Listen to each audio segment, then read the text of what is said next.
Muchas gracias, Ramiro. Pido perdón por la voz, voy a hacer mi mayor esfuerzo. Bueno, hace un tiempo estábamos con un colega economista de la Cámara de Exportadores de la República Argentina y nos preguntábamos cómo se inserta la agroindustria argentina en los mercados mundiales. ¿Qué significa la agroindustria argentina en el mundo? Para eso hicimos nuestras averiguaciones y nos dimos cuenta que Argentina se ubicaba en el 11º puesto como proveedor agroindustrial y abasteciendo alrededor de 3% de la demanda de estos productos. Pero no solamente eso es lo que pasa hoy. Hace 20 años Argentina estaba en el mismo lugar. Argentina estaba en el puesto 11 y con un 3% de la demanda, abasteciendo 3% de la demanda internacional. Incluso si consideramos a la Unión Europea como bloque, Argentina se ubica en el puesto número 6 de los principales proveedores internacionales. ¿Pero qué significa esto? ¿Es mucho? ¿Es poco? Algunas de las interrogantes que nos hacíamos en su momento es, bueno, ¿cómo se posiciona nuestro país en un mundo que está cambiando? Recién veíamos todas las presentaciones que nos mostraban de una u otra forma cómo está cambiando el mundo. ¿A quién le vendíamos hace 20 años? ¿Son los mismos socios comerciales que tenemos ahora, los que teníamos hace 20 años? ¿Con quiénes nos asociamos? María Marta mencionó la idea de los acuerdos comerciales. ¿Tenemos acuerdos comerciales? ¿Con quiénes? ¿Son relevantes para nuestro comercio internacional? Algunas de estas preguntas son las que voy a tratar de responderles hoy con esta presentación. Pasando directamente al contexto internacional, veamos qué es lo que viene pasando en los últimos años. Se ha producido una desaceleración del crecimiento económico, tanto económico como comercial. En el slide ustedes pueden ver un gráfico donde se muestra la evolución del crecimiento de las exportaciones de bienes a nivel mundial. Y vemos cómo a principios de los 2000 o durante la década del 2000, la línea verde, que son los países emergentes, es muy superior y que incluso supera el 10% de crecimiento en esa década, corresponde a los países emergentes, es muy superior a la de la línea azul, que son los países desarrollados. Y durante esa década, recordemos que China ingresa a la Organización Mundial del Comercio en el 2001, vemos cómo se disparan las exportaciones de estos países. Luego de la crisis económica internacional, el ritmo de crecimiento se desacelera y vemos cómo incluso la brecha entre países emergentes, o lo que llamamos emergentes, y desarrollados, se reduce significativamente para ubicarse en torno a un 3-4%, que es lo que se espera en los próximos años también. ¿Cuál es la contracara desde el punto de vista de la demanda y de productos agroindustriales, que es lo que a nosotros nos interesa? Vemos exactamente la misma tendencia. Vemos cómo se ha ido desacelerando y se espera también una desaceleración de este crecimiento. En la década del 97-2007 veíamos cómo las oleaginosas y las harinas y aceites crecían a tasas cercanas al 10% anual, lo que hacía que en su conjunto la agroindustria creciera a tasas de alrededor del 6%. En la última década este crecimiento era de aproximadamente 4%, y a futuro se espera que el crecimiento ronde el 2% anual. Algo que me parece importante y que resume un poco algunas de las cuestiones que estuvimos hablando es los cambios que se están produciendo estructurales a nivel internacional que de una u otra manera afectan indefectiblemente los flujos de comercio. En principio, una de las cuestiones que vamos a ver hoy, incluso en la próxima y se mencionó ya, es los cambios geopolíticos. Tenemos una disputa de poder, de hegemonía internacional, que en términos de comercio se está plasmando a través de la guerra comercial. Tenemos cómo se están afectando las instituciones a nivel internacional, como el planteo de reforma de la Organización Mundial del Comercio. Cuestiones científico-tecnológicas, acá mencionamos varias de estas cuestiones, no quiero hacer demasiado hincapié, y otras económicas y ambientales, de las cuales quiero mencionar algunos de los aspectos fundamentales. En principio, el ascenso de una clase media china con nuevos hábitos alimenticios. Por otro lado, la incorporación de la mujer al mercado laboral, una mayor urbanización que también se espera a futuro, que también cambia los hábitos de consumo, aunque sea redundante, de los consumidores. Y a su vez otros usos que se les da a la materia prima como la producción energética. Sin lugar a dudas, las cuestiones ambientales, el cambio climático, está trayendo una necesidad de adaptación tanto de los consumidores que están más preocupados por el medio ambiente como también de los políticos que tienen que hacer políticas para tratar de adaptarse o mitigar los efectos que ya estamos viendo del cambio climático. Pero lo más importante es que a futuro el crecimiento poblacional es lo que va a ser el principal driver de la demanda de estos productos. Y me gusta poner este gráfico porque en el último tiempo lo que observamos es que la demanda creciente venía de parte de los países asiáticos. Y hacia el futuro lo que se espera es que la población de África crezca exponencialmente y por ende el crecimiento de la demanda también va a venir por este lado.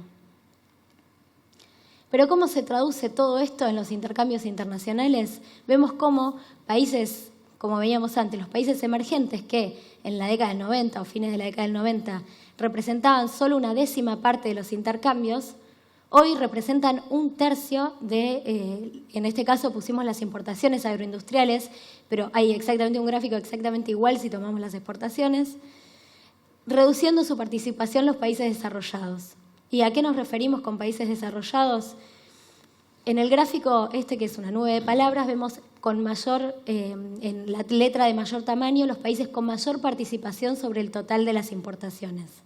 Vemos como en el 96, Estados Unidos, la Unión Europea, países de la Unión Europea, incluso Japón, tenían una gran participación en las compras mundiales. Ahora bien, ¿quién aparece en 2016 con gran peso como segundo o tercer, según cómo se ubique, importador internacional? Aparece China, un actor fundamental en las compras mundiales.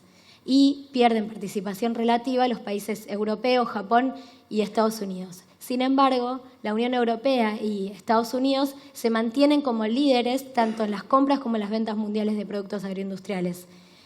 Ese 3% del que les hablaba hoy, que pone a la Argentina como uno de los principales proveedores agroindustriales, observamos en estos dos gráficos algo similar que en los anteriores. Desde el punto de vista de las ventas mundiales, Argentina ha mantenido su participación y vemos cómo han retrocedido la participación, como mencionábamos antes, de Estados Unidos y países de la Unión Europea. Y aparece, no sé si se logra ver, China, a ver el otro, ahí está, China y Brasil. China por un lado y Brasil aparecen con una participación mucho más significativa que en los últimos años. Pasando un poco a cómo se traduce todo esto que veíamos, todos estos cambios que veíamos en la escena internacional al comercio local de nuestro país, vemos algunas cuestiones fundamentales. María Marta ya mencionó algunas de estas cuestiones, pero es importante, acá en el mapa se puede ver en el gradiente de colores lo que veíamos antes, la participación, en este caso, de los destinos de exportación desde nuestro país, de productos agroindustriales. La Unión Europea, en color azul oscuro, el gradiente de colores implica más oscuro, más participación, más clarito, menos. La Unión Europea y Brasil, hace 20 años, representaban 50% de las exportaciones desde nuestro país. Y vemos cómo los 10 primeros destinos, que son los que figuran en el mapa, representaban casi 75% de las exportaciones argentinas. Ahora, veamos cómo se transforma este mapa en la actualidad. Aparece China como un actor muy relevante y pierden participación significativa tanto la Unión Europea como Brasil, y también aparecen nuevos actores como el sudeste asiático, Vietnam con una participación importante, Indonesia, India e incluso algunos países de África que mencionábamos antes. Sin embargo, esta diversificación que observamos en términos de destinos de las exportaciones no se observa en términos de productos. Vemos, al contrario, un crecimiento de la concentración de productos exportados en pocos productos. Los primeros 10 productos representan alrededor del 70% de las exportaciones desde nuestro país. Incluso si consideramos la cadena de soja en su conjunto, desde poroto, aceite, harina e incluso biodiesel, tenemos que el 50% de las ventas de nuestro país son de la cadena de la soja. Ustedes saben que a los economistas nos gusta calcular indicadores.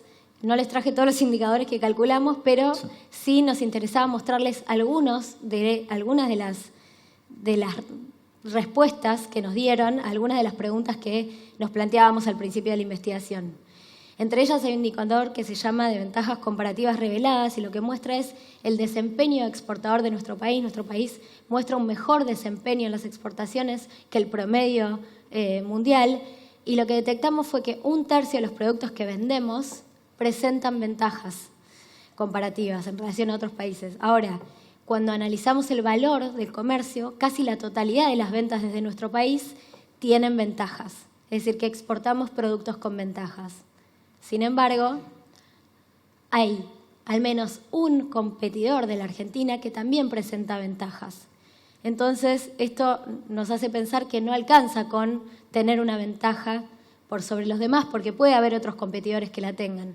Para garantizar acceso a los mercados hay que ganar competitividad, ya sea vía precios, generando un acuerdo comercial que permita reducir tanto los costos como, en el caso de reducir los aranceles, permite un mejor precio para acceder a ese mercado, mejores condiciones, formas más rápidas de resolver conflictos, como mencionaba María Marta y más temprano, o también vía calidad. También se mencionó la importancia de diferenciar el producto, de agregar valor a través de la calidad.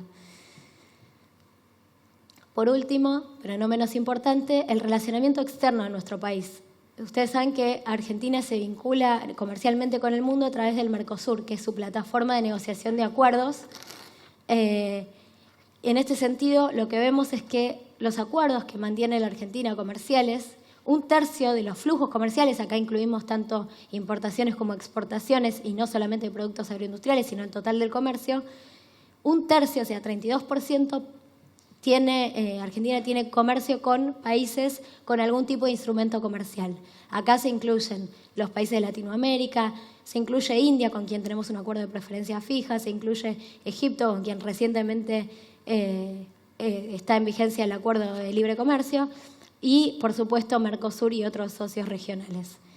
A los acuerdos de negociación que nos mostró hoy el embajador Reiser, se incluye la Unión Europea, con quien recientemente se concluyeron las negociaciones y que esperamos en algún momento este comercio pase a ser acuerdo vigente y que este 30% pase a ser un 50%.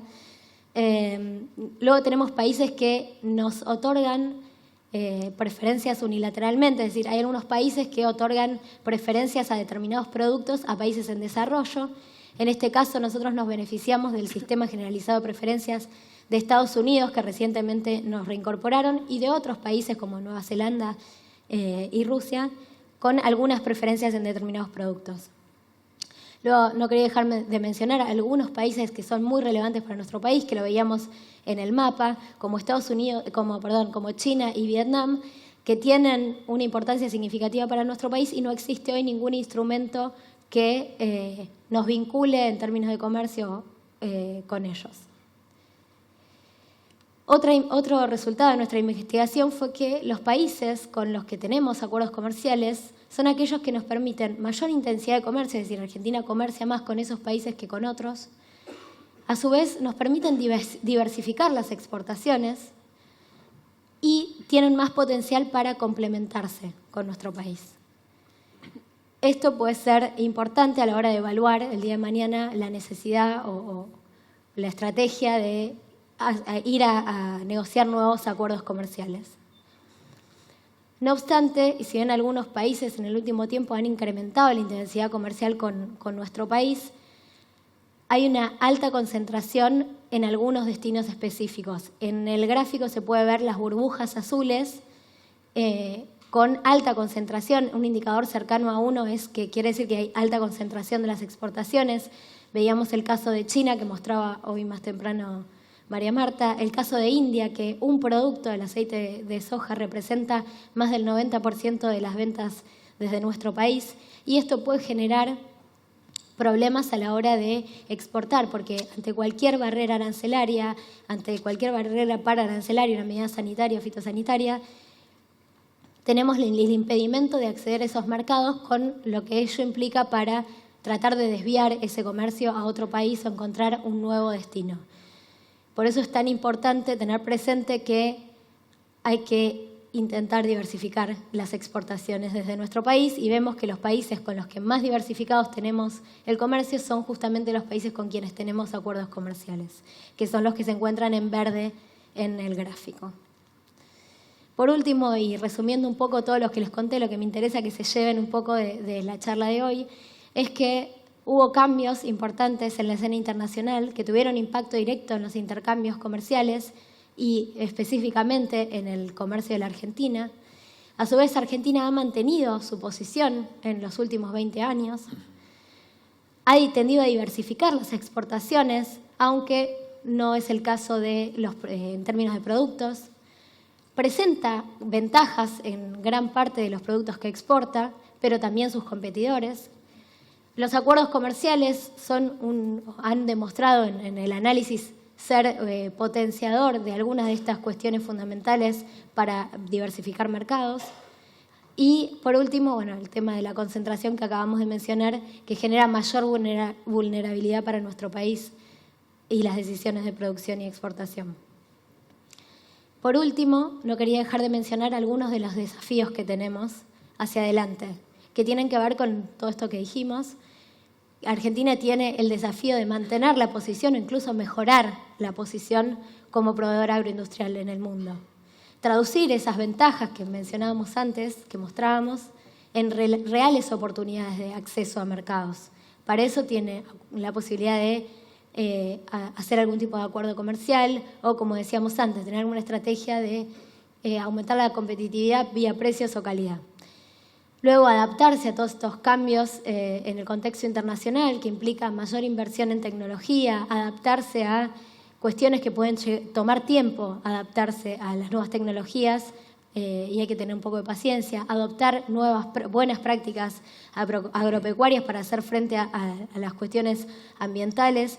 Y por último, pero no menos importante, reducir la exposición al incremento del proteccionismo, que ahora probablemente Ramiro se va a explayar en la guerra comercial entre Estados Unidos y China, pero indefectiblemente tiene impactos directos en nuestro país y hay que tratar de generar espacios que permitan reducir esa exposición tan grande que tiene nuestro país, como puede ser la Organización Mundial del Comercio por un lado y la firma de algún tipo de acuerdo o instrumento por otro. Al que le interesa, le dejo el link para nuestro trabajo, nuestra investigación, y cualquier duda o consulta quedó abierta. Muchas gracias.